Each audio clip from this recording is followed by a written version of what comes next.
আমাদের সঙ্গে স্টুডিওতে রয়েছেন সদ্য শপথ নেওয়া মন্ত্রিসভার দুই সদস্য ব্রাত্য বসু এবং ফিরহাদ হাকিম। আপনারা তাদের সরাসরি ফোন করে আপনাদের প্রত্যাশা জানাতে পারেন। আমাদের সঙ্গে এই মুহূর্তে টেলিফোন লাইনে রয়েছেন মোহাম্মদ শফিকুজ্জামান। বলুন প্লিজ সংক্ষেপে। আমাদের সঙ্গে সম্ভবত যোগাযোগ বিচ্ছিন্ন হয়ে গেছে। শুভাশিস ব্যানার্জি রয়েছেন আমাদের সঙ্গে। বলুন শুভাশিস বাবু প্লিজ। আমার প্রশ্ন হচ্ছে ফিরহাদ হাকিমকে, আমাদের কামালগাড়ি থেকে বারুইপুর পর্যন্ত যে বাইপাস রাস্তাটা হচ্ছে এর কাজ অনেকটাই হয়ে গেছে, কিন্তু এখনো অনেকটা বাকি রয়েছে। এটা কবে নাগাদ শেষ হবে যদি উনি বলতে পারেন। ধন্যবাদ ফিরহাদ দা। আর 3 মাসের মধ্যে রাস্তাটা শেষ হয়ে যাবে। রাস্তাটার এক সাইডটা আমরা চালু করে দিয়েছি, কিছুটা আমাদের জমি কিনতে একটা ডিলে। এখন তো আপনারা জানেন যে আমরা অধিগ্রহণ করি না, মানুষকে বুঝিয়ে তারপরে জমিটা কিনি। ওই রাস্তাটা করার জন্য কিছুটা জমি কেনার সমস্যা ছিল, সেটা মিটে গেছে, আমরা পেমেন্ট করে দিয়েছি। ইলেকশন ছিল, আমরা প্রায় মার্চ মাস থেকে নিয়ে আর এই মে মাস পর্যন্ত আমিও অফিস করিনি। ন্যাচারালি এই জায়গাটা একটুখানি গ্যাপ হয়ে গেছে। 3 মাস থেকে 4 মাসের মধ্যে আমরা আশা করবো পুজোর আগে রাস্তাটা পুরোটা চালু করে দেবো। ফিরহাদ দা, যে সময় আমরা দেখছি যে নগরায়নটা অত্যন্ত দ্রুত গতিতে হচ্ছে এবং আমরা যেরকম র্যাপিড ডেভেলপমেন্ট দেখছি, ধরুন যে স্মার্ট সিটির তালিকায় নিউ টাউন জায়গা করে নিয়েছে, এই অবস্থায় দাঁড়িয়ে আগে যখন এই দফতরের দায়িত্ব নিয়েছিলেন আর এখন দুটোই চ্যালেঞ্জিং, এবার এটা তো একটু বেশি চ্যালেঞ্জিং। মানুষের যত আপনি কাজ করবেন মানুষের প্রত্যাশা বাড়বে, এটা স্বাভাবিক। এবং ডেভেলপমেন্ট এমন একটা জিনিস যেটা কখনো থেমে থাকে না, আরও আরও আরও উন্নয়ন, আরও উন্নয়ন, আরও উন্নয়ন দরকার হয়। সুতরাং এই জায়গাটাই আমাদের কাছে সবথেকে বড় চ্যালেঞ্জ, যে মানুষ আমাদের কাছে যেটা আশা করেন সেই আশাটাকে পূরণ করা। কারণ তারা আশীর্বাদ করেছেন বলেই আমরা এই জায়গায় বসে আছি। সুতরাং তাদের সেই প্রত্যাশা পূরণ করা, এটা আমাদের কাছে নিশ্চিতভাবে একটা বড় চ্যালেঞ্জ, এবং সেটা মমতা ব্যানার্জির নেতৃত্বে আমরা সেই চ্যালেঞ্জটা পূরণ করব। আমি যখন তৃণমূল কংগ্রেসের নির্বাচনী ইশতেহার দেখছিলাম, সেখানে বিভিন্ন দফতরের যে সাফল্যের খতিয়ান তুলে ধরা হয়েছে, কাজের খতিয়ান, পুরো নগর উন্নয়নের যে খতিয়ান তুলে ধরা হয়েছে, তাতেও আমি নজর বোলালাম।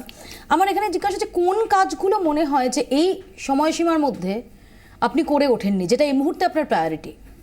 না, আমাদের একটা জিনিস আছে, সেটা হচ্ছে যে আমাদের সবকটা কাজ মমতা ব্যানার্জি ক্যালেন্ডার করে দিয়েছে। সেই কাজগুলো সেই সময় আমাদের শেষ করতে হবে। না করতে পারলে আমার রিভিউ মিটিংয়ে গিয়ে বলতে হয় যে এই কাজটা এই কারণের জন্য আমি করতে পারিনি। সুতরাং একটা মুখ্যমন্ত্রীর চাপ তো আমাদের সবারই ওপরে আছে। এবং দ্বিতীয়ত যেটা, সেটা হচ্ছে যে আমরা যেহেতু এই কাজগুলোকে সময় ধরে ধরে ধরে ধরে করছি, এবং আমাদের ডায়েরিতে সেটাকে মেনটেন করতে হয়। সো কোনো কাজ এমন হয়নি যেটা আমাদের যে 5 বছরে যে যে জায়গায় বলেছি তার থেকে পিছিয়ে গেছে, এরকম হয়নি।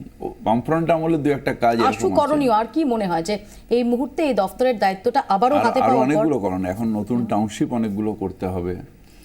আপনারা জানেন যে কতগুলো সরকার জমি দিচ্ছে নতুন টাউনশিপের জন্য, সেই টাউনশিপগুলো নিয়ে আমাদের এগোতে হবে খুব তাড়াতাড়ি।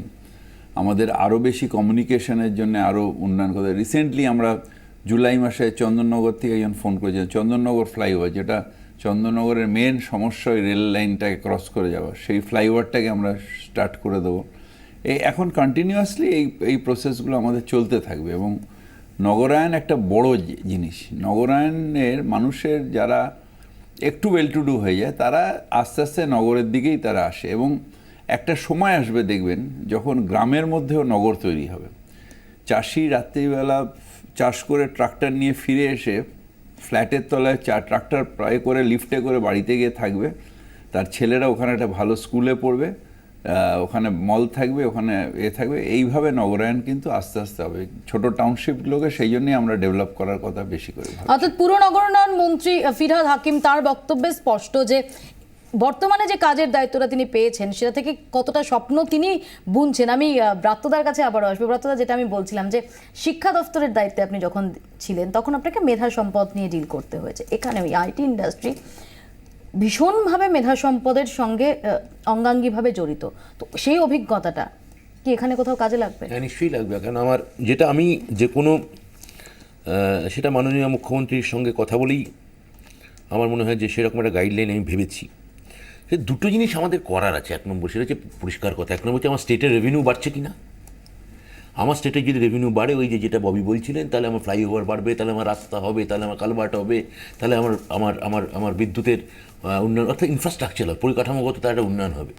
ফলে যে কোনো আমি যে পলিসিই নিই না কেন, যে কোনো কাজই করি না কেন, সেটা প্রথম কথা দেখতে হবে যে আমার এই রাজ্যের কোষাগারে তা কোনো বাড়তি মাত্রা যোগ করছে কিনা, এটা আমাকে দেখতে হবে। বলে সেই ধরনের কোম্পানিদের সঙ্গে যারা ইতিমধ্যে এসছেন এবং যারা এখন আসতে বাকি আছেন, সেই ধরনের কোম্পানির সঙ্গে কথা বলা, এটা হচ্ছে একটা দিক। আমি অন্তত দপ্তর বলতে তাই বুঝি, এটা এক। এবং দ্বিতীয়ত হচ্ছে আমাদের কাজের ফলে যেটা মাননীয় মুখ্যমন্ত্রী বারবার করে চাইছেন, সেটা হচ্ছে যে কর্মসংস্থান জেনারেট করছে কিনা। অর্থাৎ দু অর্থে দুটো দিক থেকে দফতরকে দেখা। একটা হচ্ছে আমার দফতরের কাজের ফলে মূল রাজ্যের রেভিনিউ কত শতাংশ বৃদ্ধি পেল, যেটা আমি শিক্ষাক্ষেত্রে, আপনি যেটা বলছিলেন শিক্ষাক্ষেত্রে, আমি সেটা বিভিন্ন পলিসির মাধ্যমে আমরা করতে পেরেছিলাম, ট্যুরিজমে করতে পেরেছি, রেভিনিউ আর্ন হয়েছে। এবং দ্বিতীয়ত সেটা আমাদের কত কর্মসংস্থান তৈরি করতে পারছে। যে মুহূর্তে রাজ্য সত্যি আপনি দেখুন, পুলিশ থেকে শুরু করে অন্যান্য নানান ক্ষেত্রে, শিক্ষক, মানে একাধিক উদাহরণ দেওয়া যায় যে রাজ্যে সত্যি বেশ কিছু কর্মসংস্থান হয়েছে। এবং আমি মনে করি যে আমি যে দপ্তরটা পেয়েছি, সেটা আমি মুখ্যমন্ত্রীকে ধন্যবাদ জানাই যে তিনি আমার উপর আস্থা রেখেছেন, কৃতজ্ঞতা জানাই এই কারণে যে এটা হচ্ছে এমন একটা দপ্তর যেখান থেকে সত্যিকারের যে কর্মসংস্থান তা কিন্তু একটা হতে পারে, এবং সেটা একটা ইনবিল্ট এরিয়ার মধ্যেই হতে পারে। অ্যাবসলিউটলি। এখানে আমি আপনার কাছে ফিরবো ব্রাত্যদা, কারণ আমরা এখনো অবধি যদি দেখি যে আইটি ইন্ডাস্ট্রি মোরলেস সেটা কলকাতা এবং সেক্টর 5 কেন্দ্রিক হিসেবেই এখনো অবধি রয়েছে। কিন্তু আমরা দেখেছি অ্যাসপিরেশন তো বাড়ছে, শুধুমাত্র কলকাতা শহর নয়, কলকাতা শহরের বাইরে ধরুন শিলিগুড়ি থেকে শুরু করে বিভিন্ন জায়গা, সেখানে রাজ্যে কিন্তু বিভিন্ন জায়গায় আইটি পার্ক তৈরি হয়ে গেছে। এক্স্যাক্টলি, কিন্তু সেটাকে আরো বড় অংশে করা এবং আরো বেশি ইউথ যারা হয়তো কলকাতা কেন্দ্রিক নয় কিন্তু তাদেরও কর্মসংস্থান, তাদেরও আশা এবং স্বপ্নের একটা জায়গা তৈরি করা।